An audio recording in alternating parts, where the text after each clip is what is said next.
Fala galera, quem ia falar o Nado e hoje eu vou falar de um manhwa aqui que eu particularmente estou gostando bastante, que se chama Necromancer Academy. E no momento que eu estou gravando esse vídeo, basicamente a minha experiência com esse manhwa tá muito boa e hoje eu vou falar pra vocês aí o começo dele e o que eu tô achando dele até agora, tá? Vou fazer aqui um resuminho pra vocês de como é esse manhwa pra vocês que se interessarem e quererem ler, beleza? Então bora pro vídeo. A história começa da seguinte forma: um nobre com poderes de necromante, e não estou falando de Solo Leveling, tá? Mas esse manhwa pode ser tão bom quanto.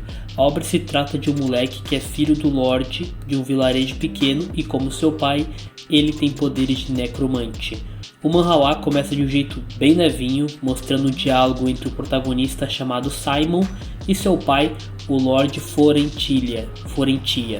O primeiro capítulo começa com seu pai perguntando para Simon qual é a maior virtude de um lorde. Simon fala que talvez seja a generosidade, o que cá entre nós não faz muito sentido. Bem, seu pai, que é um lorde inclusive, fala que não é uma resposta ruim, mas a resposta certa é um bom coração. Então o pai dele explica que a virtude é necessária, de um lorde e que ela depende muito da situação. E ele cita vários exemplos, como amigos, família e até mesmo o vilão. Então, basicamente o Lorde tem que ter a virtude ali para tomar as decisões corretas em vários contextos, várias situações diferentes. Mostrando que o Lorde precisa estar sempre no controle da situação e tomando as decisões certas, independente do contexto. Então, pulando essa parte da explicação, que está no começo do manhwa, uma espécie de funcionário do Lorde, que é o pai do Simon, do Prota, está pedindo ajuda aí no trabalho, basicamente. O pai de Simon então mostra os poderes dele de necromante, criando uma espécie de portal para invocar diversos mortos-vivos, esses esqueletos aí, para assim esses esqueletos ajudarem no trabalho. Porra, o cara já perturba a paz dos mortos, chamando eles e ainda coloca os caras para trabalhar. Tipo, já não basta os bichos trabalharem a vida toda até morrer, agora até na morte tem que trabalhar, é complicado. Mas os mortos parecem fazer isso de bom grado, mostrando que eles têm uma boa relação com aquele Lorde ou que o Lorde controla eles. Eu já fiquei com uma pulga atrás da orelha nesse momento. Então o Simon se mostra admirado pelas habilidades de necromante do pai.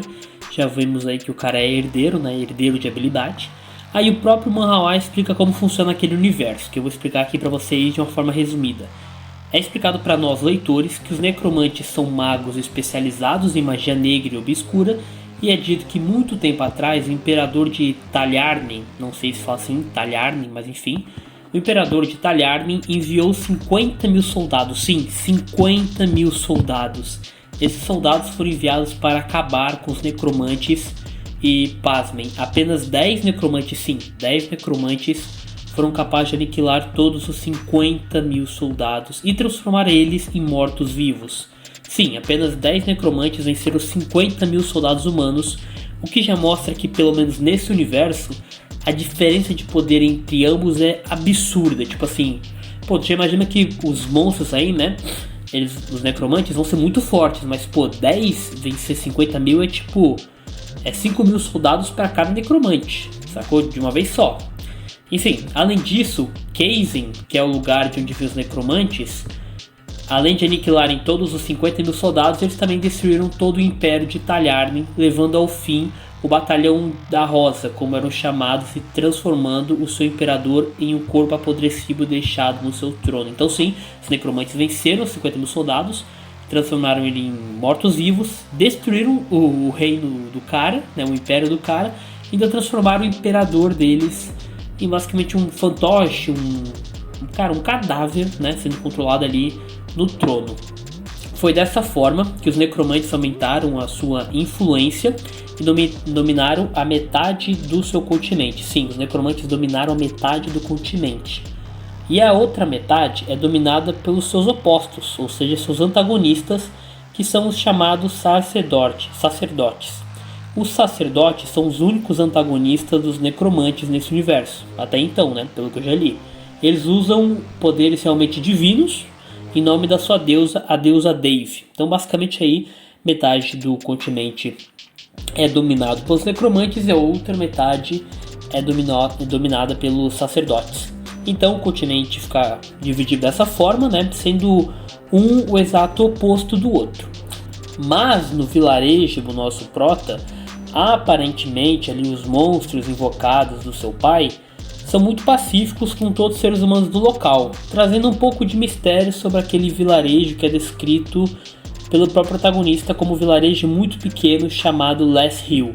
Então, após essa breve explicação do universo da obra, o protagonista vai para sua casa almoçar, normal, e a sua mãe, que está cozinhando, já é apresentada sendo uma sacerdote. Sim, o pai do protagonista, um necromante, a mãe do protagonista, um sacerdote. O que já mostra um pouquinho ali de Romeu e Julieta, mostra um pouquinho aí de um antagonismo, né, dos dois. Então já deixa a coisa um pouco mais curiosa, né? E ela logo já apresenta seus poderes. Ela, bem, basicamente pelo que a gente entende, né? Ou ela é uma sacerdote, ou já foi uma sacerdote na vida, e ela tá mantendo seus poderes. Como a gente sabe disso? Porque ela tava ali cozinhando. O protagonista ele fala que os cogumelos são venenosos, e ela transforma esses cogumelos venenosos com a sua magia em basicamente cogumelos comestíveis, o que mostra uma certa pureza vinda da sua magia, como se fosse uma magia usada apenas para coisas boas, tirando o veneno, transformando em algo bom e não mortal, sabe? Então o prota já começa a pensar em como é curioso, né, o fato de seus pais se darem tão bem juntos, mesmo eles sendo os opostos um do outro. É como se seus pais estivessem numa eterna lua de mel, segundo o protagonista. E sim, essa frase ficou meio estranha. Enfim, bem, depois da refeição, o Simon dá boa noite aos seus pais e vai para seu quarto dormir. É nesse momento que uma carta é jogada na sua cara pela janela, e quando ele olha para a janela, ele vê uma menina no seu quarto. Uma menina bonita, aparentemente delicada, e um tanto quanto sagaz. Mas então Simon ignora ela, né, e vai para sua cama dormir. A menina em questão já dá uma de tsundere, já começa a espernear, chorar, gritar, dizendo que ele não pode ignorar ela, que é meio esquisito, né, porque a guria invadiu a casa dele, ele ignorou e depois ela estava cobrando atenção, enfim, parece até uma sátira. Simon então pergunta quem ela é, como ela chegou até seu quarto e se ela está perdida, já mostrando que o protagonista aparentemente tem um bom coração, já que uma das suas primeiras perguntas é se a garota que invadiu seu quarto está perdida, mostrando um pouco da inocência, até mesmo bondade do protagonista com as demais pessoas, né? Então a garota diz que não está perdida, que está lá por causa dele e o chama pelo nome e sobrenome, que é bem estranho inclusive. Ele pergunta como ela sabe o seu nome e seus pais, nesse exato momento, entram no seu quarto preocupados em ser um ladrão invadindo a casa. Então a garota chama os pais de Simon pelos nomes também, e eles a reconhecem, dizendo que ela não mudou nadinha e que eles sentem falta dela, o que é recíproco. Bem, isso já ficou bem confuso ali. Então seus pais explicam ao Simon quem é aquela garota, o seu nome é Nephthys Archibald, enfim. Nesse instante o prota percebe que esse é o nome da pessoa que liderou o exército de necromantes. Sabe o exército de necromantes que eu citei anteriormente? Que derrotou 50 mil soldados contra o império de Talierni, que transformou seu imperador em uma marionete? Então, foi ela basicamente que liderou esse exército de 10 necromantes.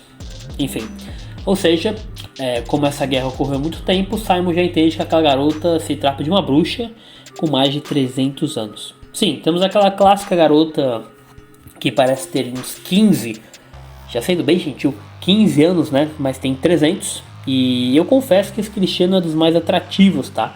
Porém, só por ser uma personagem aparentemente forte já chama mais atenção, tá? Então Simon lê a carta que foi jogada na cara dele antes. Nessa carta é um convite para ele se juntar à escola de magia Kaizen. Após o convite feito, termina o primeiro capítulo da obra. Eu particularmente gostei bastante do primeiro capítulo. Acho que apresentaram bem o universo sem fazer algo cheio de spoilers e algo extenso ao mesmo tempo, né? E da mesma forma eles também apresentaram um pouco sobre a perspectiva do Simon e como está seu estado moral atualmente, enquadrando o protagonista em alguém gentil, carinhoso e até então bem compreensível. Agora, partindo para o capítulo 2, o capítulo começa com a Nephthys, a garota bruxa, se despedindo do protagonista dizendo que eles se encontram em Kaizen. O pai de Simon, Richard, pede para ver a carta que seu filho recebeu. Ele lê a carta e diz que Kaizen é uma escola de necromantes e que a chanceler da escola é a própria Nephthys. O pai de Simon fala que a escola fica longe, que ela fica na Ilha Rock, fala que o filho tem que fazer várias coisas para chegar até a escola, que parece um baita trabalho. Mas o pai de Simon apoia a ida do filho e diz que ele não precisa se preocupar porque o caminho é bem legal e de fazer e que a ilha é linda. Além disso, ele também fala que os uniformes de Kaizen são estilosos. Seus pais falam para o Simon que ele deve aprender as habilidades de necromante em Kaizen, mas que antes há algumas coisas que ele precisa aprender, como magia negra, por exemplo. Então o pai de Simon fala que ele vai precisar aprender os métodos de respiração, então que ele nem pense em dormir a partir de amanhã. Então Simon começa a semana mais desocupada da sua vida, segundo ele mesmo, para entrar nessa escola aí de necromantes chamada Kaizen. Os pais de Simon falaram que a admissão dele na escola vai ser divertida, porém, de acordo com Simon, seus pais parecem preocupados desde então, como se fosse acontecer alguma coisa perigosa. O que a gente sabe que vai acontecer, né, Simon?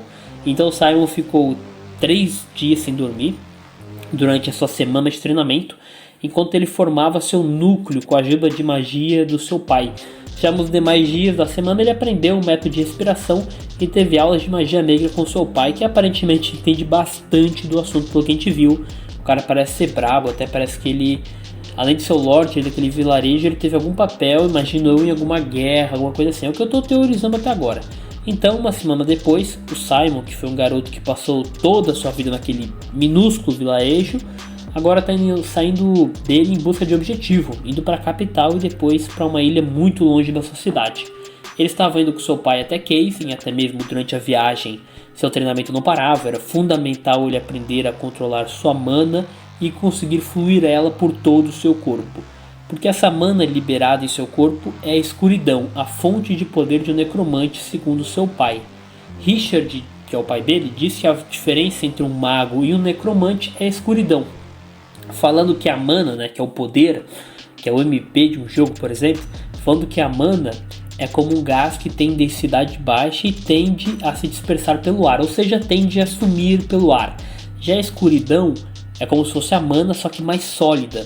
Ela é como um líquido e por isso é mais fácil alterar o seu formato. Porque, né, o líquido ele é mais sólido que o gás, então é mais fácil você ir moldando esse líquido para ficar no formato que você quiser.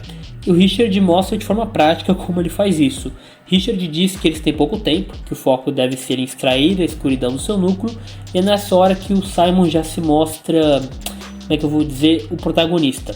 Porque o Simon faz uma árvore com um pássaro, né, e da sua mão, usando a sua escuridão.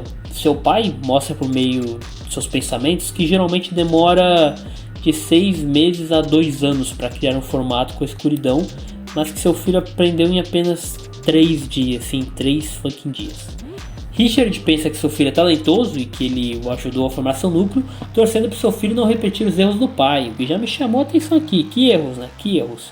Mas vendo como seu filho é muito além do comum, ele decidiu deixar o talento de Simon florescer.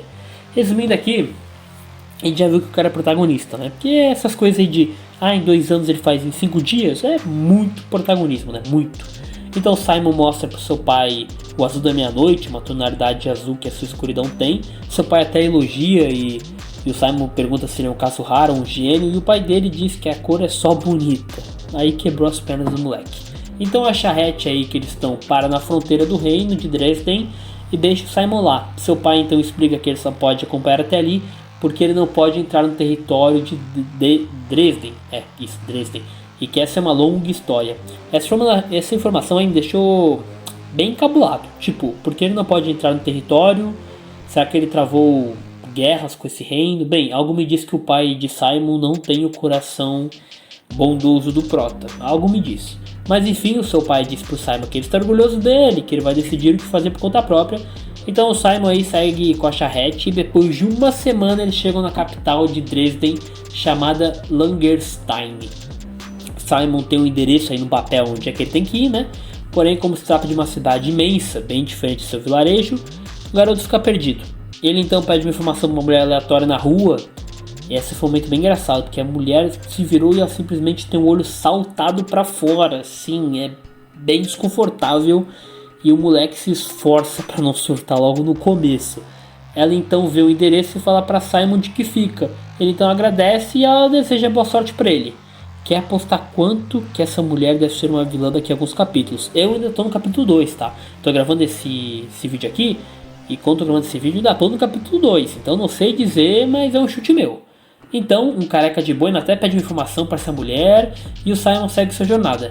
Aí mostra uma mulher em uma fonte ali esperando alguém, sendo esse alguém provavelmente o Simon.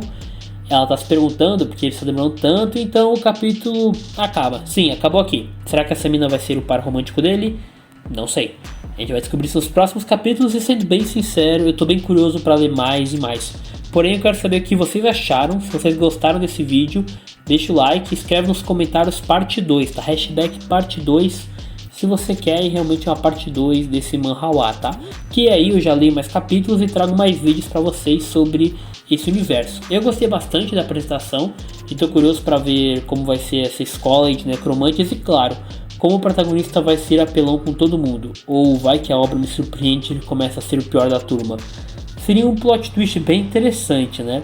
Bem, se você quer a parte 2, então já sabe, deixa aqui nos comentários hashtag parte 2 e se inscreve no canal, que então eu trago a parte 2 o quanto antes. Fico por aqui, espero que tenham gostado desse vídeo e até a próxima. Valeu!